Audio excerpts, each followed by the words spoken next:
Hey everyone, and welcome to today's Explainer. Look, if you are currently deep in the trenches of wedding planning, first off, huge congratulations. But second of all, I know exactly how completely overwhelming it can feel. You're juggling vendor contracts, agonizing over seating charts, tasting catering menus, and somewhere buried in that massive checklist is the first dance. It's arguably one of the most anticipated moments of the entire reception, and yet, it's often the one thing couples put off until the absolute last minute. Well, today we are going to fix that.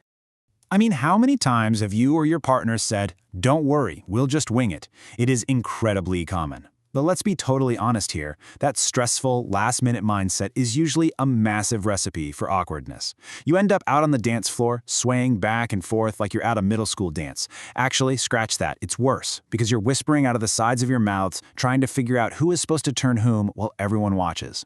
The whole goal of wedding dance lessons is to take that "we'll wing it" dread and turn it into a truly memorable, joyful moment. And, most importantly, to do it entirely without that last-minute stress.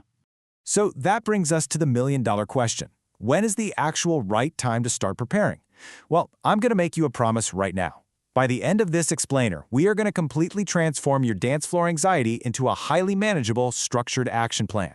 And the absolute best part is, all we really have to do is look at the calendar and figure out your specific timeline. Okay, so here is our roadmap for today. First, we'll talk about how to stop stressing the first dance. Second, we'll go through your dance lesson countdown.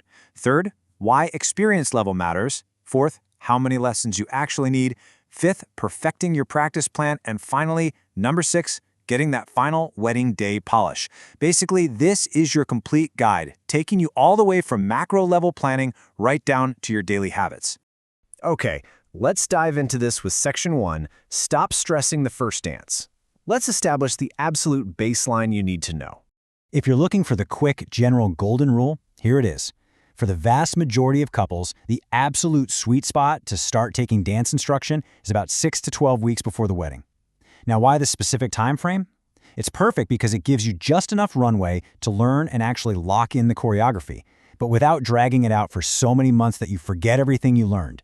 It's essentially the ultimate buffer zone. It lets you create a really memorable moment without stepping into that dreaded last-minute panic mode. Which brings us right to Section 2, your dance lesson countdown.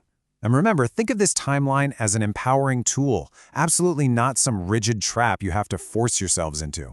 Let's move through this and see how this builds, depending on where you are. If you're 12 to 16 weeks out, this is ideal if you are starting entirely from scratch, or maybe you want a really complex multi-step dance, or honestly, if you just feel anxious about your rhythm. You've got plenty of time here to learn the basics, like posture, without rushing. Now, at 8 to 12 weeks out, you hit that classic sweet spot we just talked about. Here, you can easily begin a structured routine, break it down, and build the full dance. At 6 to 8 weeks, this is a really solid option if you just want a short, elegant choreography. You'll focus a lot on smooth transitions and polishing up your footwork. But if you are 4 to 6 weeks away, you really need to aim for a simplified routine right now. Think basic patterns, a couple of signature moves, prioritize consistent practice over adding any crazy complexity. And finally, 0 to 4 weeks before the big day, at this stage, lessons should strictly be about maintenance and refinement, definitely not major learning. Expect shorter sessions that just address your timing and boost your confidence. All right, moving to Section 3, Experience Level Matters. Because your timeline definitely isn't a one-size-fits-all directive. It heavily depends on how comfortable you already are out there. And this brilliantly illustrates that point. If you and your partner are complete beginners, like if just the idea of finding the beat makes you break into a cold sweat, definitely aim for that 10 to 12 plus week mark. Give yourselves grace. But on the flip side, if you are already pretty comfortable with basic social dancing, or maybe you've even taken a few classes together in the past, starting 6 to 8 weeks out might be completely enough time for you to feel super prepared and elegant. Oh, and we absolutely have to factor in the rest of the reception too. Are you planning a special father-daughter moment? What about a fully choreographed bridal party intro, or maybe a surprise dance segment?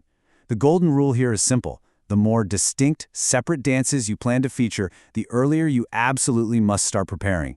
Trust me, you do not want to be juggling 3 completely different routines in your head just 4 weeks out from your wedding day. Section 4, how many lessons?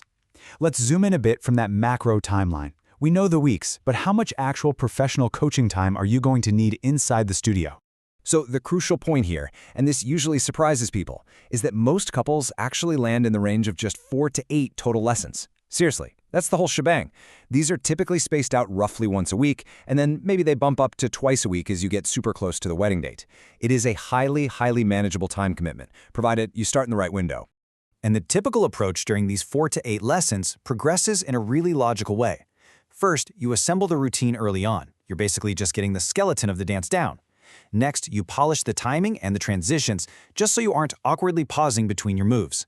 And finally, as you get right up to the date, you refine the styling. We're talking the posture, the smiles, the eye contact, the confidence. You'll literally move seamlessly from learning basic steps to confident execution. Next up, Section 5, perfecting your practice plan. Let's shift our focus to those micro-level actions, because relying solely on your professional lessons without doing any practice at home is a quick ticket to getting discouraged. Now, what's really interesting about this slide is the actual time commitment. Here's the secret. We are only talking about 10 to 20 minutes of practice. That's it. Even just 10 to 20 minutes a few times a week makes a massive, noticeable impact. This repetition is exactly what locks in your muscle memory. And hey, better muscle memory means fewer paid lessons are needed, as long as your home practice is consistent.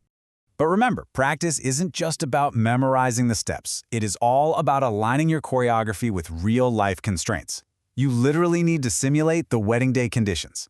I mean, think about it. Are you dancing on carpet or wood?